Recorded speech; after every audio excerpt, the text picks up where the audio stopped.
we see that Ted Washburn has taken for his moniker the unofficial nickname of Randy Couture, Captain America. Yeah, this is going to be an interesting fight. His gym is a new gym. They have 10 guys. They started in their basement. They're now in a loft. But they see the guys come right to the center of the cage and start throwing. They clinch up. Looks like Costco has Washburn up against the cage.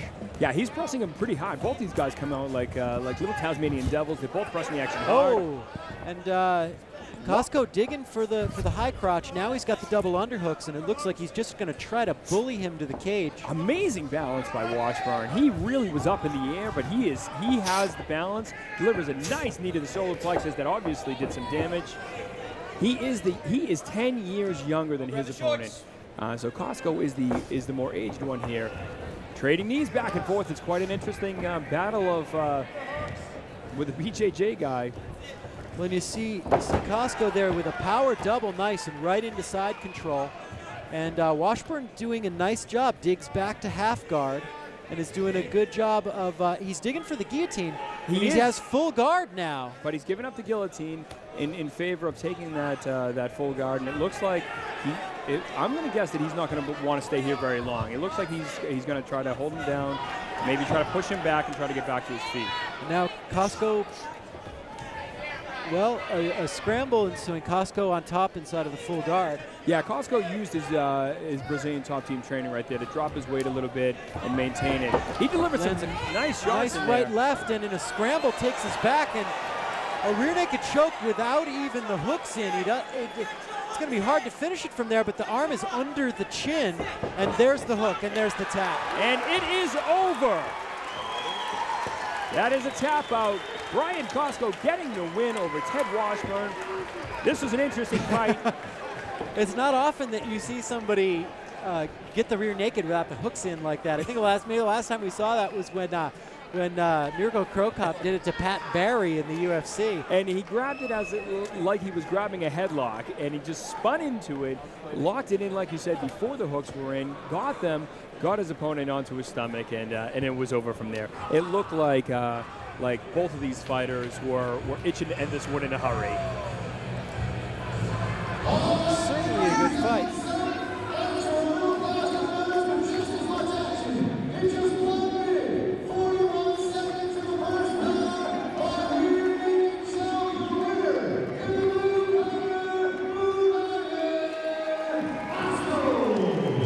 Now these will go to Mike Katrobis, our ring announcer.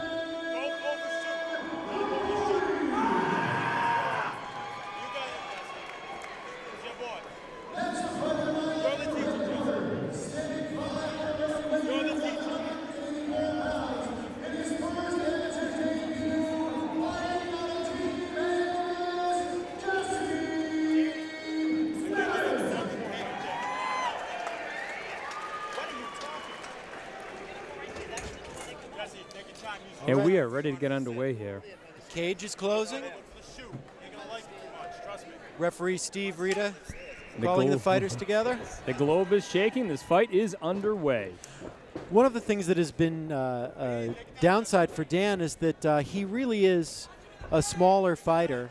This fight happening at 185 pounds. Dan really should be down at about 160. He's had trouble cutting weight in the past, and he took this fight on only about 2 weeks' notice, filling in as a replacement, really doing a favor for GFL. This is an interesting fight. They both coming out nice. Jesse pushing the action, nice striking back and forth. You see the leg kicks, they're testing each other. Dan gets that first early takedown, but Jesse real quickly counters, gets right back to the feet. He does another nice takedown. This is an interesting fight. These guys are really testing each other right now. Well, and if there's a place that I've seen Dan weak also, it's typically to strikes. And he has a tendency to, when he gets pressured on the feet, to back up and give his opponent too much range. In the gym, we've really been working a lot on having him close, come forward, change levels. And as we saw there in the clinch, it looked like, at least from a physical strength perspective, they're pretty evenly matched up. They really are, and it's interesting though. Jesse's style here is a little unorthodox. He's holding his left hand incredibly low, below his waist, a little Jeet Kune Do stylish, coming in from Team Anubis, which people don't know a whole lot about. Now he's giving up mount position. This is a dangerous position for any fighter. He eats Absolutely. This is definitely a place that it's tough to be. He's going to watch himself here. Jesse has back. He has the hooks in, but he's a little high. He is a little high. Well, and now Dan trying to turn in, see if he can get guard here, and now scrambles back to guard. Beautiful. Very beautiful nice. Reversal. And now this is going to be the place where Dan really wants to work, where he's going to use his ground and pound. He's going to use his base and his posture. Jesse has a closed guard right now. He's looking for that side choke. He's trying to pass it over. Jesse obviously looks like he's been working his ground very, very well. He's had some nice transitions there. He got the back, he got full mount, but he didn't hold those positions. He's going for that leg lock. Well, and that's, I can tell you from experience in training, Dan Lepori is a guy that you're not going to catch with a leg lock unless you are a very experienced BJJ guy. Oh, but Dan's going for it himself. Dan actually has some pretty good leg locks himself. I don't know if he's going to get the straight Achilles from there, but that's an interesting one. He's got him in the leg lock. He's sitting into it.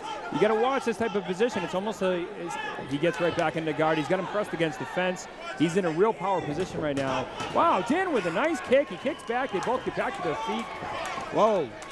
Dan's carrying his hands a little bit low. He looks like he's tired. There's the end of the round. Comes to the end. Yeah. How would you score that round? That's a tough one. I'll tell you, they both came out. You had Jesse pressing the action, both reversed it, but you have to give it right at the end to Jesse because he had the dominant positions. Getting his hooks in on the back, getting full mount. I will say that the late submission attempt by Dan was in. That's gonna make some headway with the judges. So this is definitely going to be an interesting one to see how they score it. I agree. I think that just because coming out a little bit better on the scrambles, taking full mount, taking his back, although he couldn't hold the position for very long, he did achieve those dominant positions, and I would edge it to Jesse Merritt by just a little bit. Yeah, exactly. This is one of those where people in the crowd, if you're in Jesse's corner or if you're in Dan's corner, you start for your fighter. So on the judges' scorecard, it's going to be a tough one to argue. You know, everyone wants to argue who won what round after the fact, but I think we're ready to get round 2 underway. And what we want to see now is, does Dan have the gas? Because we saw his hands come down right at the end of that round. He looked like he looks happy. I love the smile. I love the smile. He looks happy to be there. Well, it looks like he went down just a little bit after that big leg kick right at the end of the round. So you have to worry if that's going to take a little spring out of his step, although it doesn't look like it as he comes out throwing side kicks. Nice side kick. He's pressing the action this round, and still that unorthodox stance from Jesse, just holding the hands back. Looks like he has that big right hand cocked behind him, almost Dan Henderson style, just waiting. Yeah. And Dan's got his left pretty low, so he needs to be careful there. He does. Oh, the nice 1-2-3 combination by Merritt closes the distance. Both fighters in the clinch now against the cage. And you're seeing this here, that we thought that strength was going to be an issue, but they're really trading it back and forth. I agree, which is interesting considering that, Merritt looks like the much physically more imposing, stronger, and I think better conditioned athlete than does Dan. But this is interesting right now because Jesse definitely has a better physique and he appears to be stronger, but right now Dan has him in a nice position. He's letting him carry his weight, and he's going for the guillotine. Yep. It looks like he almost has it sunk in, and he's going. And he needs to pull guard. He's got half guard. It's very hard to finish a guillotine from half guard, and he's out. And Dan needs to scramble out of here. He took a couple of shots. He took a couple of shots, but Jesse does not want to be down there on the ground with him. That's interesting. Jesse had a hand on his hip. That is a sign that he is gassed himself. I'm going to say that Jesse's gassed. Look at it. It does look like, yeah, both hands down. His mouth is open, and he's breathing out of his mouth pretty heavily. And Dan, the fighter that looks like he's not in as good a shape, the kicks are coming. He's moving nicely. He's moving in and out. This is a real interesting turn of events. Dan can take this round here real easily, and he might be already leading it. Nice. I think he needs to press the action a little bit more. and that's certainly not going to win him any points on the judges' scorecard. No, that was not a good shoot-in. Kind of a lazy takedown, lazy shoot-in, but... And that's one of the things, really, that I think speaks to his weight. Whoa! Nice head kick by Lepori. Is that if we were to see him drop that extra 25 pounds and be down at 160, his speed and his ability to shoot from the outside would improve dramatically, I think. And Jesse's taking advantage of another failed shoot. He's eating punches. I'm telling you, Dan is in trouble here. Yes, he is. He's backing up against the cage. It looks like Merritt is stalking him down. He is. He's trying to Lepori covering up and backing up. Did Jesse just punch himself out? Because he definitely had Dan in trouble. I think the referee was looking at possibly stopping it, but it looked like Jesse may have punched himself out. He backs up. He had Dan in trouble, and now he doesn't know what to do. And I got to tell you, you don't want to see that again. Another bad shooting attempt. Dan eating a couple of major shots to the body. Oh, big right hand to the left. And it puts him down. Dan Lepori in half guard on the bottom, and it looks like full mount. Jesse just hops right over to mount without any problem at all. Right at the end of that round. And as much as we had thought that maybe it was Merritt that was gassed, I think we're seeing that Lepori got hurt in that round, and it appears like a lot of his energy went right out of him. I'll definitely say that. We saw some. Oh, he's cut and bleeding badly. It is a nasty gash below his left eye. It's opened right in the center, meaning it is going to be bleeding pretty well. It's not going to affect his eye, but we could see this fight be in jeopardy because of it. I will tell you though, Jesse has gassed. I think they both have gassed, but I'm seeing more of a warrior from Dan. the guy that appears to be more out of shape, the guy that hasn't been in here in a long time. It's interesting. He still seems like he wants to fight. What I want to see is him not go for that takedown again. Sure. I want to see him stay away from that. Well, and it seems like he's actually scoring with the head kicks pretty well. He's thrown a number of them, and they've been checked, but they've landed. And it seems that he needs to focus more on going back to those tools that are working instead of going to the things that don't. Right, we'll see it early on in this round. We saw at the beginning of round 2 that Dan came out and he was ready to press the action. He pressed it more in the second round than he did in the first, but his legs look a little weak. A nice third round. They come out, shake hands quick, and they're ready to get back to work. But and there it is. Well, you see Jesse there pawing with the lead hand instead of jabbing, trying to find his range. And it looks once again like he's had success with that right hand. He's looking to find that range and wait for Dan to throw one of those kicks, drop his left so that he can land that big right. He really is. There's no secret to Jesse's game plan right now. Dan really is trying to mix it up, but I will say, go! Oh, and a big left hook, 2 of them in a row from Merritt. After a very failed spinning back fist, just like Shoney Carter. And again, he's eating massive shots. Lepori having to spin off the cage back to the center of the ring. I think that was a mistake by Merritt. He had him in trouble. We've seen that multiple times tonight. Him having Dan in serious trouble, him letting him up, and Dan is ready to fight. Dan looks weird. He looks worn on. His legs look a little suspect. He's making some bad decisions. He is. Well, now he's going for the single, but he ends up in a bad position off the scramble. It looks like he's going for a heel hook, but he's going to lose that position. He is. Now Merritt in side control. Dan's got to be very, very careful here. Merritt has side control, and he actually has the head passed. He does. He's going to look for that arm. He could look to take the He can spin for an arm bar. He can look to pass to mount. There's lots of options from there. And he steps right over to full mount. Lepori looking to buck him off. Lepori doing a nice job of trying to control his posture, keep him down, not allowing him to posture up and be able to hit him. But it looks like Merritt is going to be able to keep the mount, posture up. This is a bad position for Dan. I think we're about to see some serious ground and pound, and this could spell the end. Yep, Lepori giving up his back, turning away from the strikes. Looks like a couple of those were towards the back of the head. And again, a good position given up. It seems like Jesse's BJJ might, there's a break in the action. He gets the mouthpiece back in. It seems like Jesse's BJJ is not there. He didn't look to get in those hooks the way I would have expected and to flatten them out when it looked like Dan was able, he was not able to get out of a situation like that. Jesse just steps up gets off him. Once again, Jesse sprawls, and Lepori on his knees. Jesse now looking for a guillotine. I'm going to say that this is not going to happen. He does not look like he knows his locks, and it is not there. They're both fighters on their hands and knees right now. This is going to be a stall position where both fighters are just going to catch a breath. I think so. Dan Lepori controlling the hands nicely. It would have been better to spin to his back and take a dominant position again. Dan staying game through the whole fight. Oh, this might be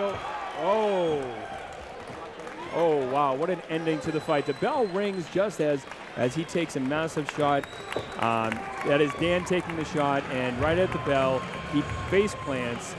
I have to say 5 more seconds, and I think he would not have been moving. He bounced up pretty quick, but he hit hard. Absolutely, absolutely. And, you know, Dan game right to the very end, but just not enough. Not enough. The thing is that he came into this and he showcased more technique. He really did. He didn't execute the technique all the way. Let's be clear about that. He definitely did not execute. He had bad shots, but he did a lot of fun things. He shows that he has skills. He comes out with side kicks, tries a spinning back fist. He obviously was trying a lot of different things, but I think I have to say almost one-dimensional game of Jesse might have edged this fight. Sure. Oh, absolutely. I don't think there's any doubt that the decision's going to go to Merritt. What was interesting to me was to see Dan scoring with those leg kicks, scoring with those head kicks, scoring with a left hook a few times, but not following it up at all. He would land that one shot, and then he would back off. And then he would land that one shot, and then he would back off. And so I think that's more back to the drawing board, more to the gym, more getting him to continue working on what it is that's working. I totally agree with you. The surprising thing for Jesse, and you don't know if it's an adrenaline dump, it being his first trip inside of the cage, but he obviously looks in great shape, but he wasn't. We saw his hands dropping. He used an unorthodox fighting style, carrying one hand low for most of the fight. Honestly, I looked at that, and he was standing a lot like Bruce Lee in Enter the Dragon. One hand really low, sure, but was not able to finish the fight when he should have. We go to our ring announcer, Mike Katrobis, for the official decision.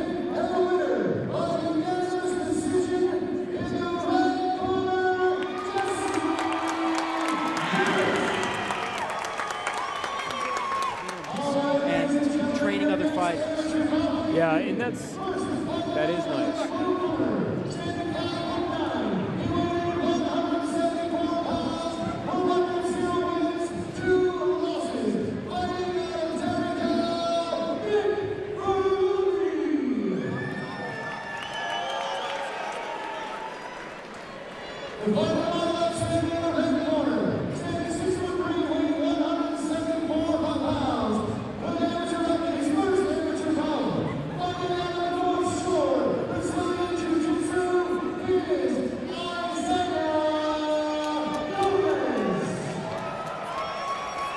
This is an interesting fight. You know that Isaiah Gomez is going to want to get this one to the ground. He's a Brazilian Jiu-Jitsu fighter, 22 years old, just a couple of years younger.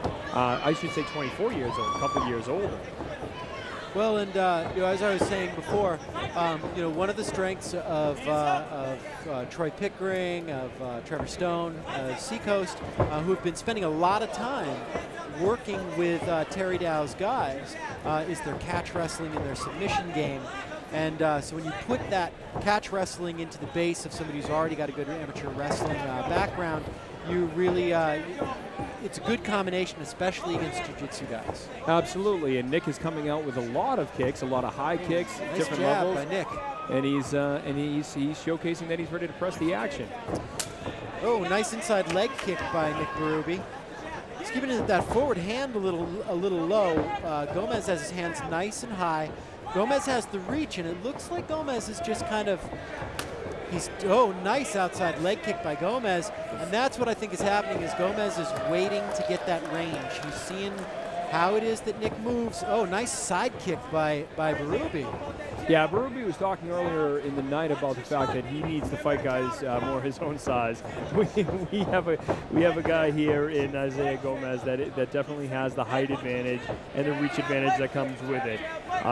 So it is a little bit tougher to get inside on that. But I'll tell you, so far, Berube's doing well. Berube digging for a nice double. Gomez immediately putting the arm in for the arm in guillotine. And Berube digging. He's looking to link his hands together. If he can link those hands, he's going to scoop him right up and slam him. There we go. There it is. And he's got to watch about keeping that neck exposed. Well, but he passed into side control on the slam, so he's not going to finish a guillotine from there. And he's only got one arm in, so he's not really in danger from this position at all. Well, Gomez is really digging for it. His hips are not in the right place, and he knows that this is not a place to finish it, but he's still trying to control with now, it. Now, Berube stepping over that hand. He's got wrist control on that side, so he's going to look to push him up against the cage and rain down shots. Here we go. There he goes. Nice posture. He's gonna push his hips forward. He's gonna pop up, and he's gonna hit him with some good ground and pound here. And he's really controlling his opponent well. Well, and we see Gomez, it's good. He's not flat backed. He's on his side. He's in half guard, and it looks like he's digging for a Kimura here. Gomez going for the Kimura. It's like Berube has his hands locked together. It's going to be really hard for Gomez to finish it from there. Yeah, Nick Berube is a really strong guy, and we were finding now is a move like the Kimura, it's really hard to get against stronger guys, bigger, stronger guys, because you feel it coming. It's easy to muscle out of it.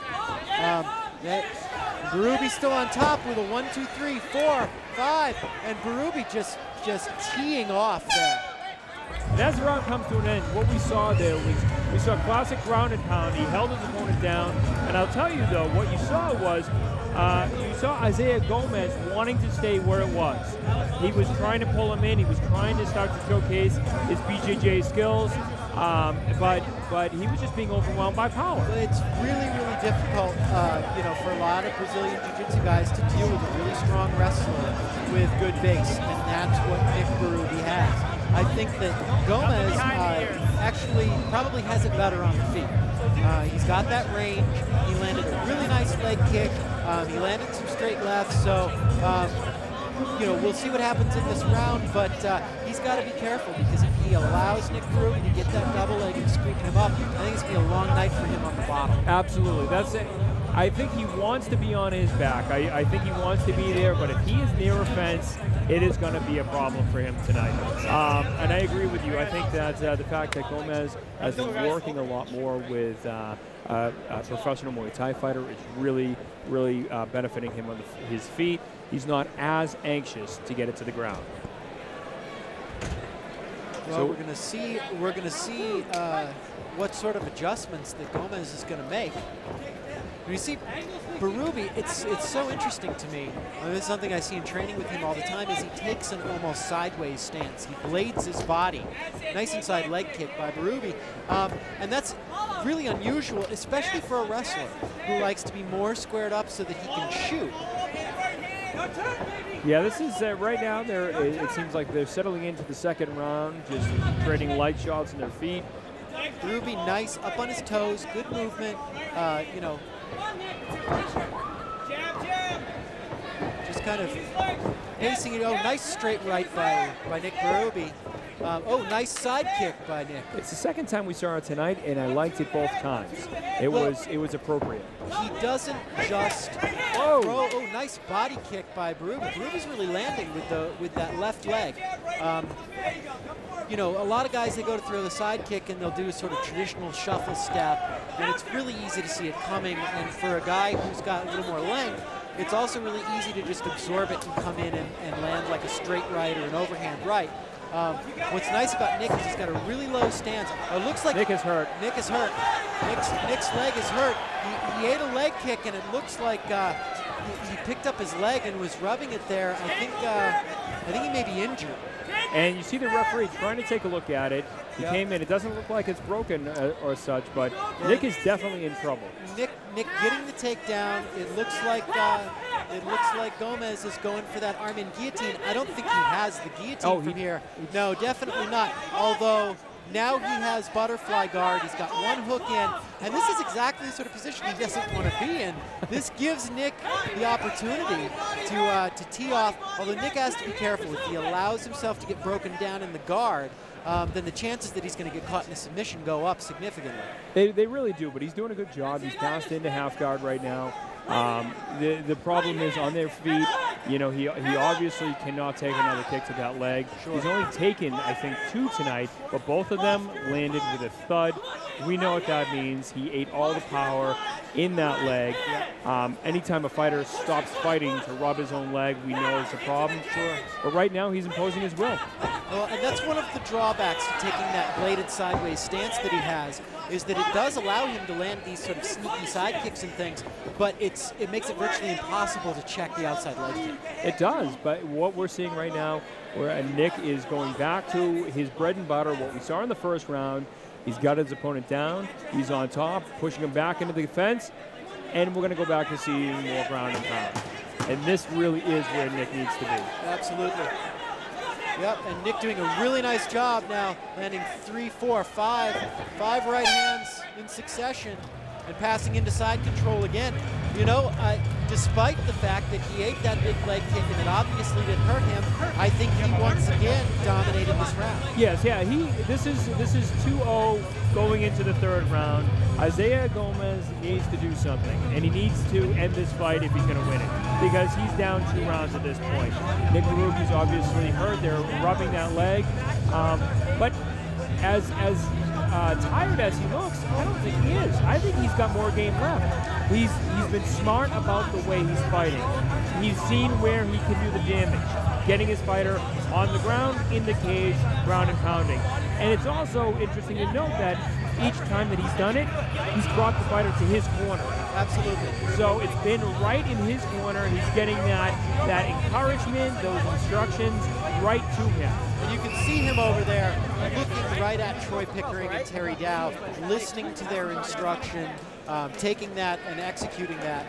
And that can be a hard thing for guys. They get in there and they get all worked up, the adrenaline dump hits, and the game plan goes out the window, or they can't listen to their corner. And so there's a maturity in that, and it's really testament to the coaching that he is able to do that.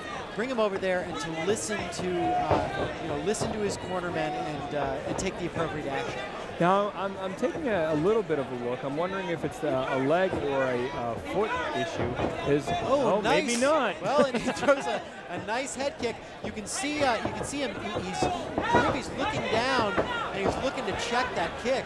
You know, I think he missed a golden opportunity to follow up with a nice right hand there, but the trade kicks again. Gomez has got this like demonic smile on his face. It's really interesting. Nick now digging for, and there, locks the hands together, picks him up for a slam. And this is, once again, Nick does a really good job of passing directly into side control when he picks him up and gets the double leg. Right, he's not making that amateur mistake of doing the slam and leaving him exposed for that guillotine, because he's allowing his head to get taken, but he knows that by the time he's going to get to the mat, he's going to be fine, and this is what's happened every single time. Yep, absolutely, and it's almost a situation where you shouldn't even go for the guillotine. If you know you're going to end up in half guard or side control, you should free up your hand to push the hips away, to try to get back to guard. So just a little mistake that Isaiah Gomez keeps making in defending against that double leg. Absolutely. Isaiah Gomez, a couple of weeks ago, battling a bacterial infection. Coming into tonight, he said it has no effect on his recent performance as far as training and preparing for the fight. But obviously, it was something. Now, they're in a nice scramble here, and Berube is still blanketing the BJJ blue belt. It is pretty impressive the way he is able to control. It is. Gomez. It is. The ground guy. You know, as somebody who trains with Nick Berube, I can tell you, underneath him is not a place you want to be. And I'm one of those guys who I like to play the guard, and I don't play the guard against him. But Isaiah Gomez, once again, he does a nice job of shrinking his hips. He doesn't stay flat back. He's got active legs. He's got his hands up. He's looking to protect. He he's got a good active guard. It's just really hard to get an active guard off against a wrestler. Gomez was digging for that leg a second ago, trying to make something happen in the third round for him. But at the moment, it is all Nick Berube. As it has been for most of the fight. There's only about 20 seconds left. And I think that shy of some sort of miracle submission here, we're gonna see Nick Berube take this decision. What we want to know is what happened. Oh, big shot. 1, 2, 3. Oh, and just teeing off with that right hand. Good body shot to the left, right at the bell. Great display of sportsmanship. Nick Berube helps him up. Terrific fight, and Nick Berube moves to 1-2. Both of his losses before came on short notice fights against guys who were bigger, stronger than him. And it's got to be a good confidence builder for him to get a win like this. It really is, because he took this fight at a catch weight. He's a smaller guy overall. He should be fighting at 170. This is at 175 tonight. The fight almost didn't happen because his opponent couldn't make 170. Nick took the fight, and he brought it, and he controlled it. Him controlling the BJJ black belt is the story of this fight. I think it surprises everyone that he was able to do it so well. And I am curious. Blue belt. Blue belt, I'm sorry, blue belt, yeah. Out of Mass Brazilian Jiu-Jitsu, now training with North Shore BJJ. So I think we need to find out. I'm just curious to know what happened to that leg. You never see a fighter stop fighting and grab their own leg. It doesn't look like he's limping on it at all, but when he was rubbing it, he rubbed the shin. Right. So I think maybe he might have gone to check it and just eaten it right on the shin. I'm not sure, but. Maybe we'll find out as Josh Hagee does the interview here.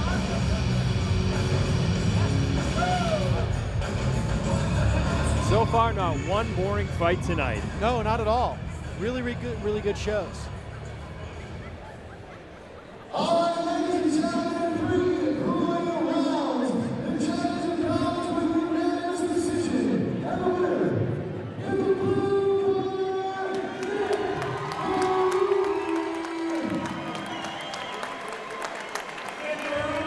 Well, and what's interesting about this is we're going to see Josh Bork.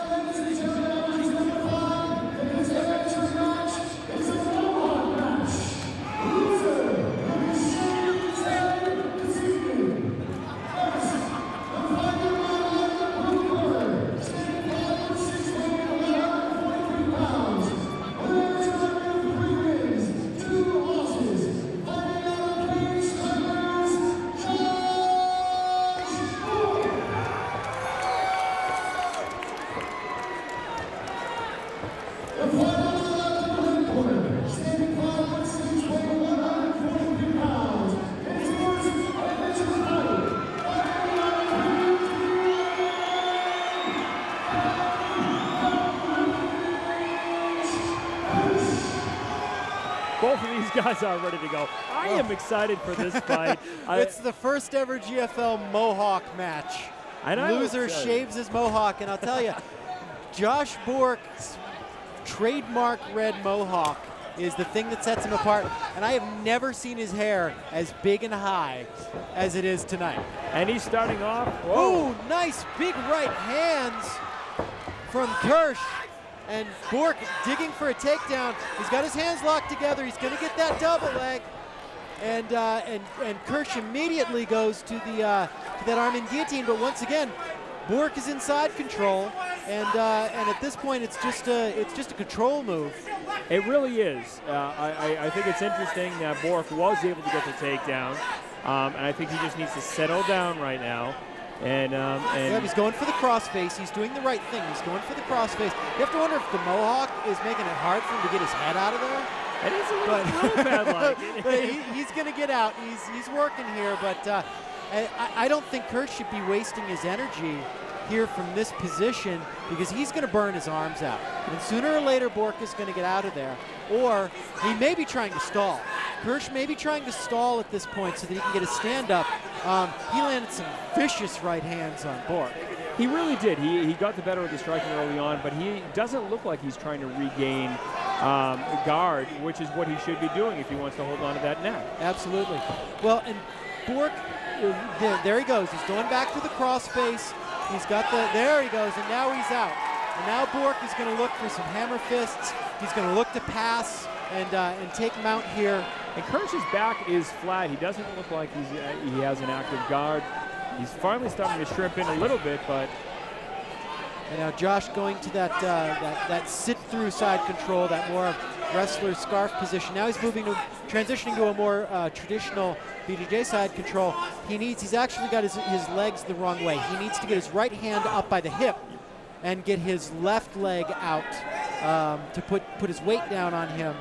And I think Josh is really a stand-up fighter, and you know, his jiu-jitsu and his wrestling is really nascent. He's a very strong kid, but he's making some pretty basic jiu-jitsu mistakes here, some pretty basic ground game mistakes.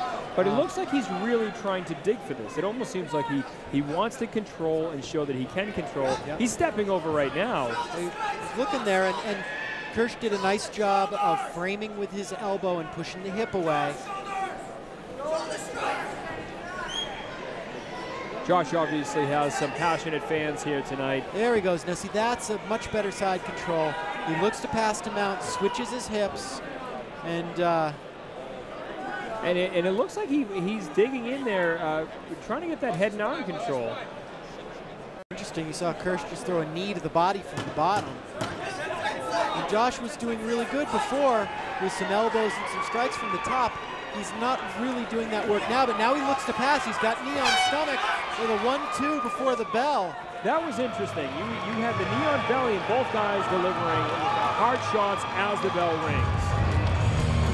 Absolutely. You wonder a few more seconds how many more shots would have been delivered.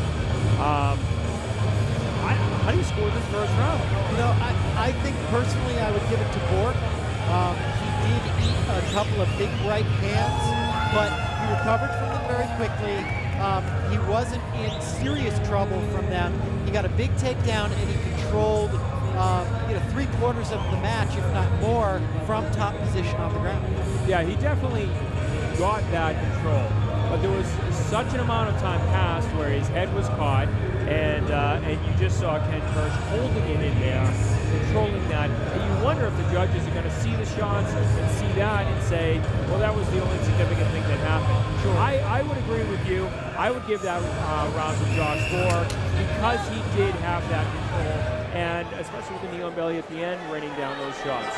I think he got the crisper hits that should be considered more significant. Sure. Well, and while Kirsch was holding his head, Bourque was landing some nice elbows to the thigh and to the side. And you see, there's that trademark footwork that you're going to see of all Dan Green's guys. Whoa! And big 1, 2, 3, and a knee, and Kirsch is just pouring it on. And I would say Jason might be a little in trouble here. He definitely. Josh is in trouble. Josh digging for the single. His corner telling him to go to the double leg. Get nice control against the cage. And Bourque tries to suck him back, but ends up on the bottom in full mount in the scramble. And Kirsch in a great position here. He is in full mount. 1, 2, 3. No, one leg is in. A nice left. Josh scrambling back to half guard. This is a bad position for Josh Bourque. And Josh has really been surviving since eating those early shots. Well, what it appears from and Josh going high for the triangle. He needs to switch his leg position here, but it looks like he might be transitioning to the arm bar. He has the position, and this is where that inexperience on the ground is going to show again. He's trying for the arm bar, but he's not going to get it from here. He needs to throw the leg over the face. It's a shame to see such a good position not being able to be finished. Bourque on the bottom. Kirsch inside control. Kirsch with knee on belly, and Josh trying to scramble out of that. Nice job by Josh Bourque getting back to full guard. Yeah, Josh is doing a good job of recovering after some major shots. But he's taken some major shots, and he's made a few mistakes. But he is still in this fight. He's still trying to control this action. 1-2 by Kirsch. Kirsch is really landing the hard shots. Yeah, Bork really needs to work on his ground game and his submissions there. He had a really good chance to finish the fight there. Seems like on the feet, Bork is getting pressure. Kirsch is coming forward with big right hands. He's throwing like big loopy hooks, and Bork just is getting caught moving backwards and doesn't quite know how to deal with that pressure. Yeah, Josh Bork is, I mean, he's a young kid. He's 19 years old. He's coming in here already having 5 fights. He's not going to get as rattled as you would expect. So he's doing a good job of eating some major shots. And right now they're more in a stalled position, but he's still trying to work his own guard. Absolutely. Absolutely. And Josh Bork is always going to stay active. He's always going to be working for something, even when he's taking punishment. You know, he's changing levels. He's trying for the takedown. Oh, and Kirsch putting on a big flurry here at the end of the second round. Bork had an opportunity there to sit up and actually try to take his back there, same way that BJ Penn did with Matt Hughes in their second fight, but just once again doesn't quite have enough technique on the ground there to actually execute. You can see he sees the openings, but he doesn't quite have the technique to pull it off. Right, and I think in that case, this particular case, he had just eaten a lot of shots, and he just didn't have it left. He knew the round was coming to an end, and he didn't have enough time left to figure out how to get there. So I'm going to call this going into the third round one apiece. I think Josh edges him out the first round, but I'm going to have to say that obviously we have Ken Kirsch dominating the second round. Sure. This could be a third round fight. I think I agree. First round Bork, second round Kirsch. It's really going to come down to this third round. And we see Dan Green in there talking to Josh Bork. We're going to see if Josh Bork is going to be able to make the adjustments in his movement, in his handwork, to deal with the aggression and the pressure that Kirsch is putting on the feet that gets him into that trouble. Now it looks like there's a little bit of a glove issue. Yep, it's just a tape issue. They have the athletic tape. The commissioner is in the cage, taping up the glove. It's just a slight delay. We'll have this have it taken care of and have the fight underway in just a second. Good call by ref Kevin McDonald there. One of the best in the game. He is. Now, Kevin McDonald finally reffing at every level for every organization out there.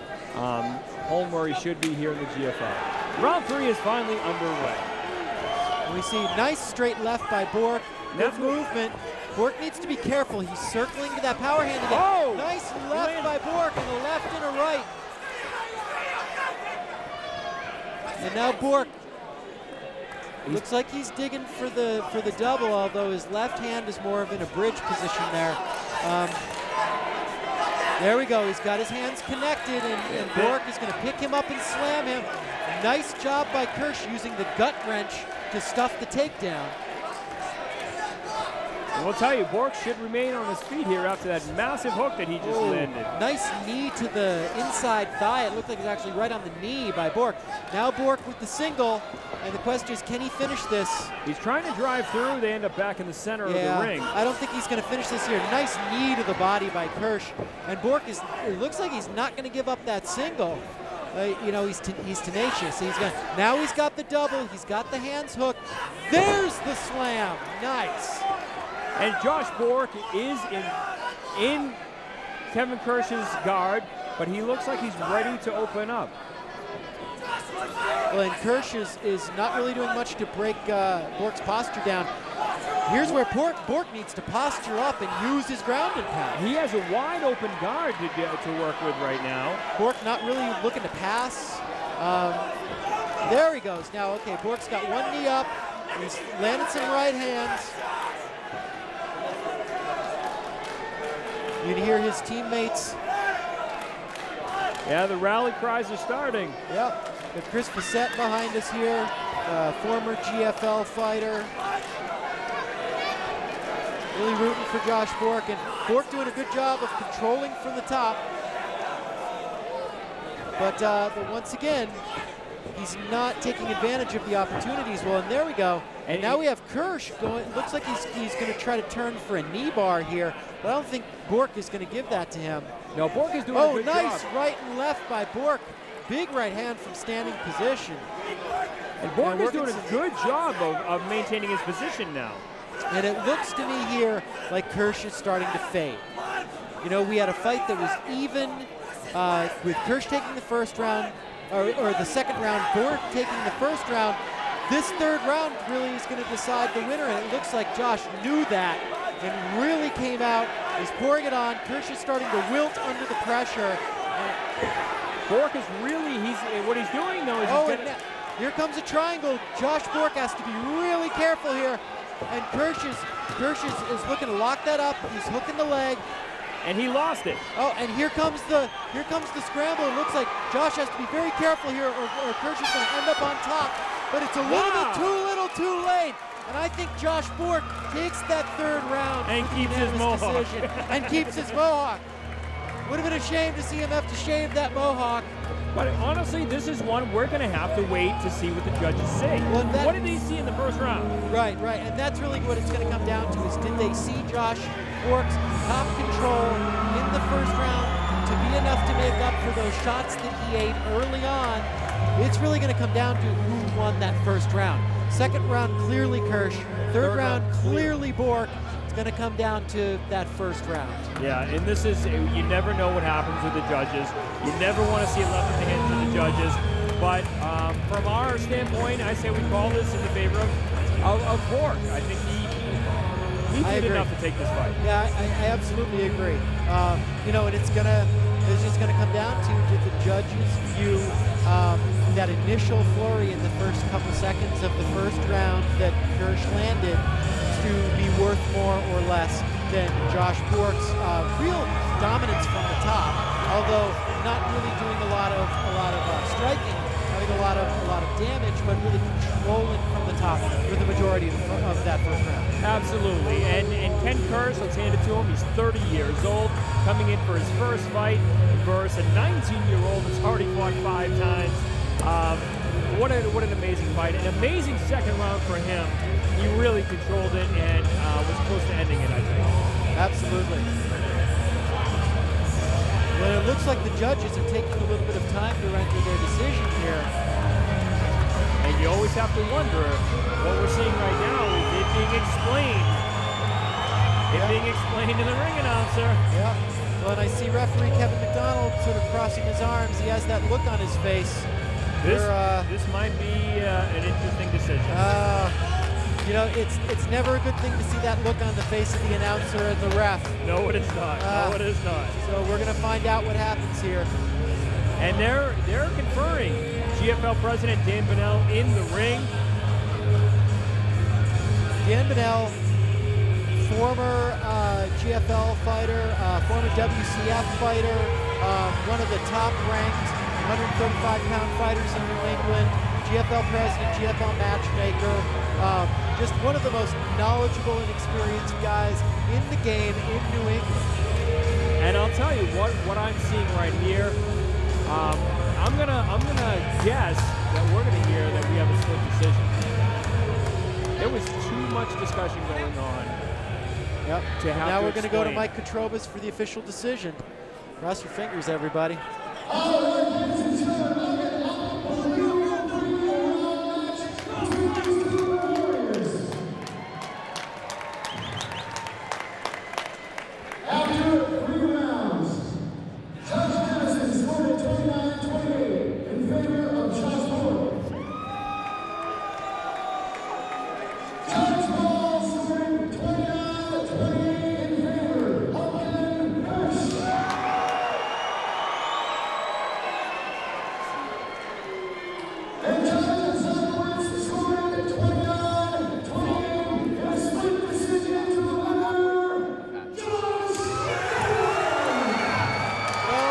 Although we did have a split decision, at least the right decision came through in the end. Started out in traditional arts. I have a black belt in Kempo Karate, and I've been doing martial arts my whole life. And you know, once again, I use a lot of it.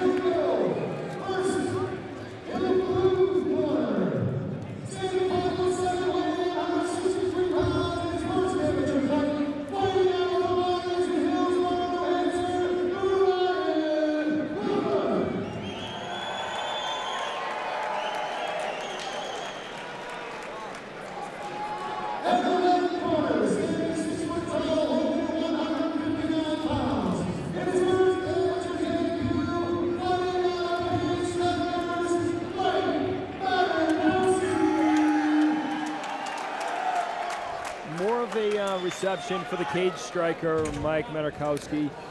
And the cage door is closed. The globe is shaking. This fight is underway. All right. So like I was saying, you know, I do still use quite a bit of you know, the karate that I learned, you know, and I do still practice quite a bit of it, but you've really got to make a lot of changes to it and train it and practice it in a way that's appropriate to the environment that you're going to be fighting. Now, it is interesting, both fighters, like we said, coming out striking. It appears that Matakowski has better footwork, but I will tell you that Brian is staying in there with the strikes. Well, it looks like Brian's landed a couple of nice lead hooks off of that left hand. He got caught by Matakowski and used the back fist to try to counter it. There was some good footwork by Matakowski. Just slipped, created a nice angle. He didn't capitalize on it. And using the teep nicely there. Matakowski's got a much longer reach here, and you're seeing him come in, land that jab, and then get out. Looks like Wilmoth put together a flurry there. Matakowski's able to move. Matakowski's got nice movement. He really does. He's the lankier fighter. Obviously, Wilmoth being the stockier guy. But both of these guys are staying in there. Oh, nice right hand by Matakowski. Wilmoth with a 1-2-3 and lands a couple of hard right hooks. Matakowski using that movement and those angles to evade, but Brian another is chasing him down. 1-2-3 and two right hands by Matakowski. A nice knee by Wilmoth. Well, Wilmoth is showing some Muay Thai here. 1-2. They're really trading in that clinch there. Both guys got that classic Muay Thai clinch and delivered knees. Both guys. Nice straight left by Matakowski. Right down the pike. This is interesting because both guys are now slowing up because they both ate some massive shots. It looks like there's the jab again from Matakowski. He's getting a little lazy with it. He's not throwing it straight out. He's dropping that lead hand and just kind of flicking it. And there's the problem with that is he eats a couple of straight lefts from Wilmoth. Nice kick by Wilmoth. Oh, nice leg kick by Matakowski, and he goes to it again. That's two in a row. Looks like Wilmoth is actually limping on that leg a little bit. There's a third leg kick. I think he's realized that instantly took a little steam out of. Oh, massive shot right there to the body. Nice right hand to the body by Matakowski. Matakowski's smart. He's going to keep going to that leg. I actually even saw Wilmoth switch his stance there for a minute because I think he was anticipating that leg kick. But you can see he's very ginger on it now. He is ginger on it, and he obviously does not know how to shield or defend against it. So it's going to be a target. Yeah, he hasn't even tried to check those at all. And it looks like... Oh, nice straight right and then an uppercut from Matakowski. Matakowski seems to be settling in now. He's keeping his hands a little lower than he should. And you know the round's coming to an end, so he's trying to make it count here at the end. There's that leg kick again. Wilmoth with a body kick, Matakowski with another kick. Matakowski's smart. He's going to keep going to that leg kick. Look, Wilmoth has got a very slight limp as he walks back to his corner. Wilmoth does not like that leg kick, and it's obvious that he doesn't know how to check it. I think Matakowski and Dan Green is going to tell him right now to keep going to that leg kick and following up with the straight right. He will. What we saw out of Wilmoth is someone that can strike, has strikes, is a little bit messy with them. They're not crisp and clean, but he obviously can take a punch and he can deliver a punch. These guys both ate some big shots but delivered them. And I liked what I saw out of Wilmoth going with the knee. The moment he knew he had that clinch, he went for the knee right away.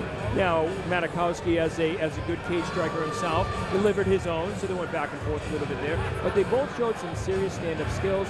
What I'm seeing now is a little bit of sense that Wilmoth might come out a little bit gassed in this next round. I saw his mouth opening a little bit more. But we'll see. We'll see what comes out here. I must say, so far, I'm surprised by Wilmoth. You know, he certainly came to fight. There's no doubt about that. He did. He did show us a few karate kicks that weren't as effective because that hip wasn't being turned over. Nice jab by Matakowski. Good evasion. And Wilmoth has this nice lead left hook that he snaps out there. The problem is, and he lands it there. 1, 2, 3, follows up with a nice kick. Wilmoth pressuring Matakowski. Now Matakowski turns the tables. We could be in trouble here. And Wilmoth is down, and that's the end of the fight. Wow. What a flurry by Mike Matakowski. He gets the KO victory in the second round early on. And I hate to be the guy that said I told you so. But this was, as we called it, both of these guys came in ready to fight. Look at the replay here. It's a right, another right, another right. Just 4, 5, 6 rights, a left hook, and then another right. And Matakowski got him behind the head. He held him there, old school style. We're talking schoolyard bully style. Hold him behind the head there. But I tell you, Brian still tried to throw. He knew he was in trouble. He tried to throw those punches, but I think he just got dazed early on. And a classic beginner's mistake there is he put his head way down and he backed up with his arms out, which is a very natural reaction. It's almost instinctual. Put your head down, put your arms out, and back away from the punches. But the problem is that you can't do that because you give the guy exactly the range that he needs to put you at the end of the punches and stalk you down. And, Wilmoth was moving straight back. He wasn't circling. He wasn't creating angles. An instance like that is a situation where you really need to be able to have a shot. Even if it's just a defensive shot, to force the guy to defend with the sprawl so that he can't hit you in the head anymore. And that's, as we'll go to Mike Petrobis for the official announcement.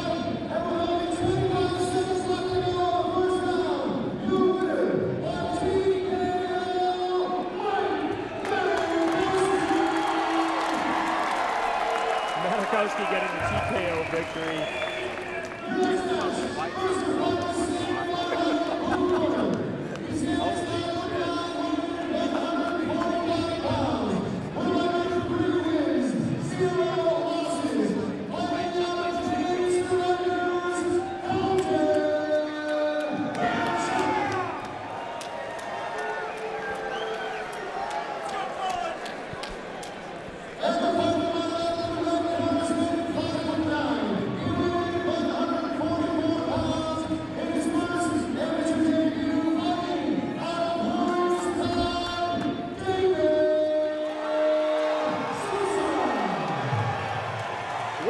Here from this crowd. Does David Sousa have some fans here tonight in his debut fight? I guess so. This could be a really interesting fight. And the globe is shaking. We are underway. Sousa opens up with a leg kick. Oh, and an inside leg kick there. Looks like it might have been grazing to the groin, but Colton doesn't think twice about it. Oh, we see some nice striking by Sousa here. Some good combinations. He is fighting as a classic Thai style fighter right now. And is nice leg kick and then a left hook, and Colton digs for a big double leg. And he took him down hard. That's one that's still shaking. Inside control. He's in a north side control, more like a wrestler's scarf position here. Doing a good job digging. It's a question here is see, now he can step over to take mount if he switches his hips here, but he may allow, looks like he's going to allow Sousa to get half guard. Yep, Sousa to half guard now. And Colton slips right back out to side control there and steps over to take mount. Takes full mount. He definitely seems to have that good wrestler's base, and he's delivering some massive shots to the striker.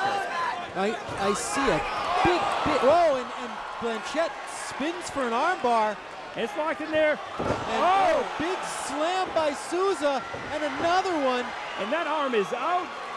Whoa, nice job, and now Colton framing up a triangle choke. And wow.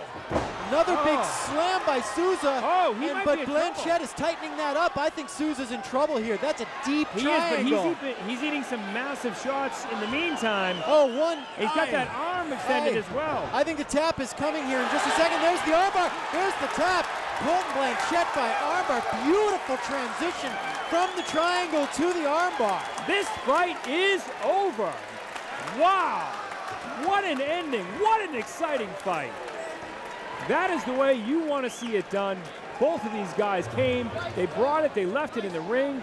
I'll tell you what happened. What we saw here is we saw David Sousa, an accomplished Muay Thai striker, using his skills in the ring. They were effective, but they weren't enough. Well, and how interesting.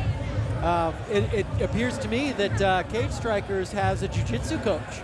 It definitely does, because that's what we saw. We saw solid wrestling. We saw an unbelievable base. He knew how to hold his opponent down in that wrestler's way, draping his body, really holding that base.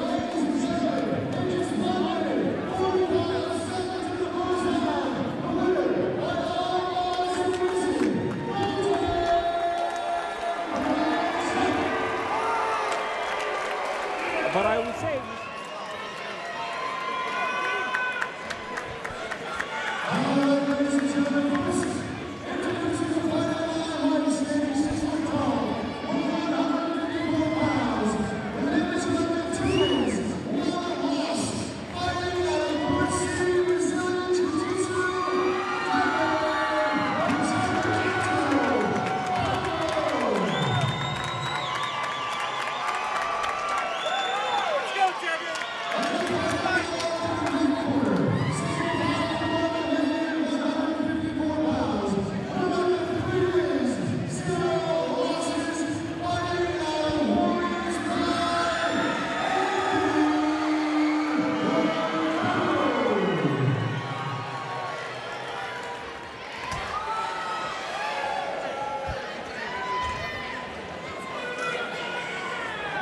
and the globe is shaking.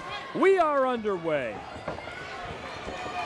It's going to be interesting to see what Powell's strategy here. Oh, and Powell eats some nice lead left hooks right off, and Devin with some hooks of his own. Loicano muscles Devin to the mat and passes right into side control. Devin, oh, and Devin digs right back to full guard. Nice job by Powell. Powell goes right to wrist control. Yeah, we might see a war here on the ground that comes down in inches. Powell using that overhook on the left side. He gave up trying to control the wrist over on that other side. Right now he's flat backed, and what we need to see is Powell get his hips out from underneath, see him shrimp onto his side. Now he's got the wrist. Now he's wrist control. Now we see him elevating his hips. We're going to see him turn. He's looking to get his left foot on Loicano's hip. And when he does that, he's going to turn, and that's going to open all sorts of opportunities. The downside of that is that he can't sweep him to his left side because of the cage. So now Powell getting a little more active with his hips. Loicano doing a good job of controlling from the top. Play with all the tattoos here, I can't kind of tell who is who. Yeah, you really have to kind of read them ahead of time to know which ones they go with. But I'll tell you, Loicano is staying in control on top, but Powell is active on the bottom. He's trying to gain different leverages to get that position. Loicano is moving fast enough enough. Oh, and we see Devin throwing up a really high guard, and now he's got the arm over, or the leg over. He's got a nice triangle framed from here. Oh, and Loicano is picking him up for a slam. Whoa! That was reminiscent of Rampage versus Ricardo Arona. Yeah, that was a Rampage slam right there. He was over his head. He was in a position where he could have been in trouble if he didn't do that.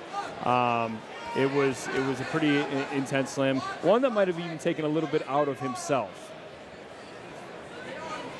Now we're back to that same position again.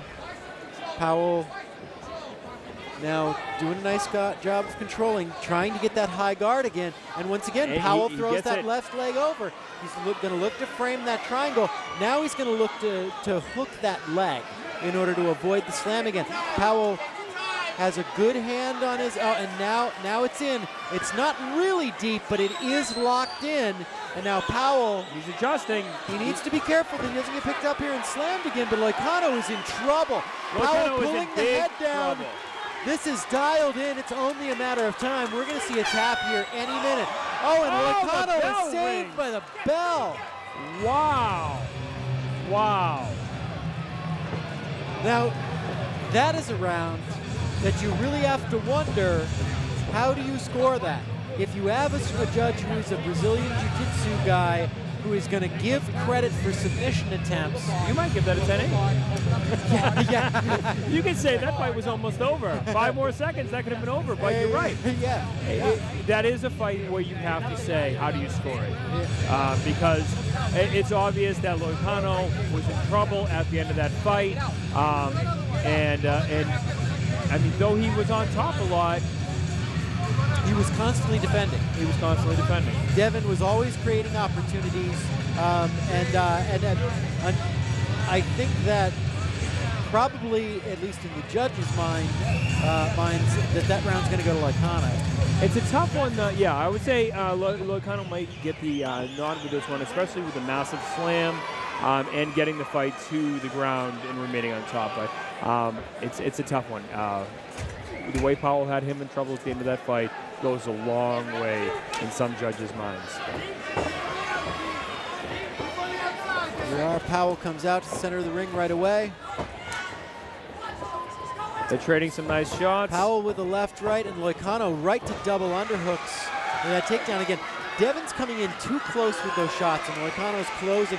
And now Powell going right to the arm bar. Doesn't get it, and Loicano passes into side control. You're going to see Powell up on his left side looking to reach over with that long leg and pull him over, and he has it. He has it. The question is, can he pull him over for the sweep? And now giving up looks his back for a second. Yep, and now nice transition for Powell back to full guard. So this is interesting. It is interesting because you can see who has the advantage on the ground, and it's Devin Powell. He is better at controlling his opponent and is going for one submission attempt after another, and is within inches of it each time. Sure. You see him controlling that wrist and pushing it down between his legs so that he can throw his own leg up over Loicano's head. It's worked a couple times. Loicano got wise to it that time, so he's going to have to try a different setup in order to get that triangle now. So we'll see what other tricks he has in his tool bag to get that. Absolutely. This is one. They're in the center of the ring now, so you're not worrying about the cage and which way you're going. And for now both Powell, fighters. look, see, he's shoving that hand down between his legs, and a nice transition over to an armbar. It looks like he has sort of pseudo omoplata from there. A nice Granby roll, and right into a triangle. Oh, he slips out. Good job, Loicano. And once again, there's that Granby roll, and there's that right into the triangle. Again. And now that is deep. I think we're going to see the end of this fight. Powell now pulling the head down. Loicano does not have the time here to fight out of this like he did in the prior round. And he turns that into a. It looked to me like he tapped. He raised his hand and then kind of looked at the wrist that the referee as he put his hand down. This is a bad position for Loicano, and now Powell going back to that arm bar. He's keeping himself shrimped up enough and not pulled in. And Powell wants to pull him in. Now Powell's pushing the arm across the chest. Now this is it. Here, the tap is going to come very, very soon. There it is. There's the tap. And this fight is over. Devin Powell with some amazing transitions. It would be interesting to know if he drilled the Granby roll into the triangle. It was in quite his training impressive. camp. Yeah, absolutely. And that transition, that Granby roll to submission attempt, is something that we see Nick Diaz do a lot. He did it in his fights against Joe Riggs, in his fight against Diego Sanchez. Beautiful, beautiful technical Brazilian jiu-jitsu there from Devin Powell. And unfortunately for Loicano, he was putting himself in harm's way repeatedly. He wasn't dropping his weight and trying to keep that control of that guard. He was allowing his opponent to throw up those legs at will. And only a couple of times he was able to throw him over, but it just wasn't enough. At the end of the day, when Devin Powell delivered submission attempt after submission attempt and they were that close, he was bound to catch him, and he did.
Both of these fighters look ready to go. Brandon Sear coming in with a 3-0 record versus Peter San Antonio.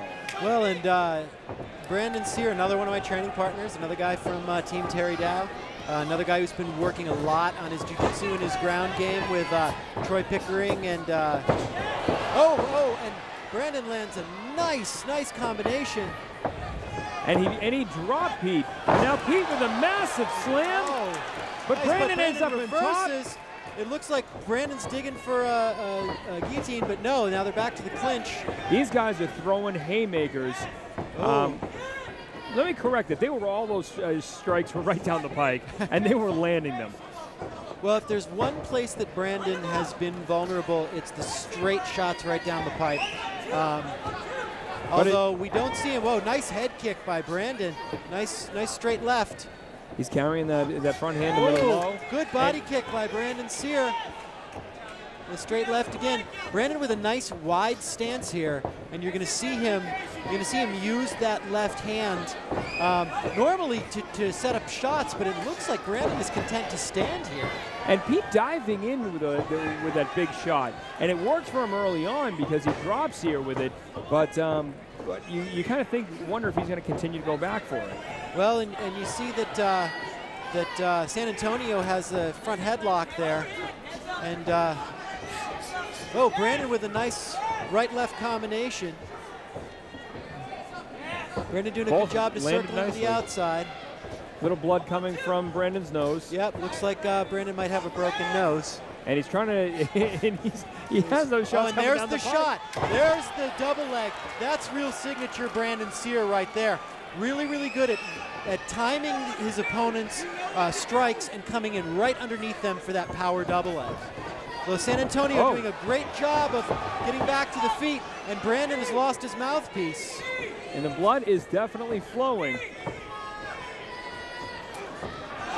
And San Antonio